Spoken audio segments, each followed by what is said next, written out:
یہاں جو بات میں نے سمجھانی ہے وہ یہ، پہلی بات یہ سمجھیں کہ پہلی امتوں میں 72 فرقے تھے، اس امت میں 73۔ یہ 73واں فرقہ کون سا ہے؟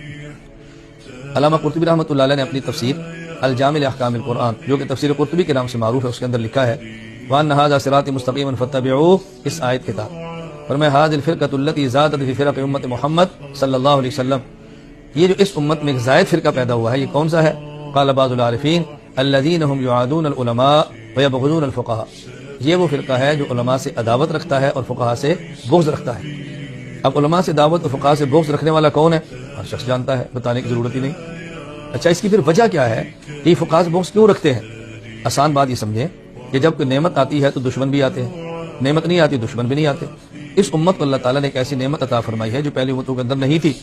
علامہ قرطبی رحمۃ اللہ علیہ اپنی تفسیر الجامع لاحکام القرآن میں وتفسیرا لکل شیء، اس کے تحت ارشاد فرماتے ہیں لم یکن عندهم اجتہاد قط انما خص بذلک امت محمد صلی اللہ علیہ وسلم، اجتہاد پہلی امتوں میں نہیں تھا، یہ اللہ تعالیٰ نے اس امت کو امت محمد صلی اللہ علیہ وسلم کو عطا فرمایا ہے۔ تو جب یہ نعمت نہیں تھی اس کے دشمن بھی نہیں تھے، اجتہاد کی نعمت آئی ہے تو اس کے دشمن بھی ہے۔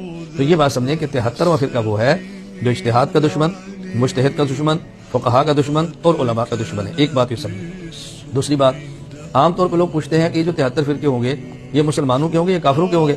یہ 73 فرقے کفار کے نہیں ہوں گے، ابدی جہنم میں جانے والوں کے نہیں ہوں گے، بلکہ یہ 73 فرقے ان کے ہیں جو مسلمان ہیں، ایک اہل سنت والجماعہ ہے، باقی اہل بدعت ہے۔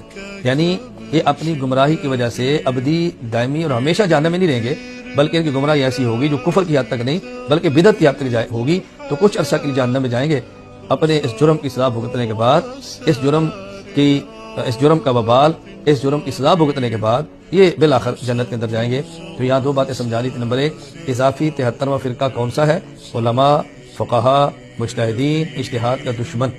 نمبر دو، یہ 73 فرقے وہ نہیں ہوں گے جو اسلام اور کفر کی بنیاد پر ہیں، بلکہ یہ 73 فرقے اسلام اور بدعت کی بنیاد پر ہیں، ایک اہل سنت والجماعت اور باقی اہل بدعت۔ اللہ تعالی ہمیں علماء کا، فقہاء کا، مجتہدین کا، اجتہاد کا محبت کرنے والا، قبول کرنے والا بنائے، اور اللہ تعالیٰ ہمیں اہل سنت والجماعت ہی کے ساتھ رکھے، انہی کے ساتھ موت دے، انہی کے ساتھ قیامت کے اللہ تعالیٰ ہمارا حشر۔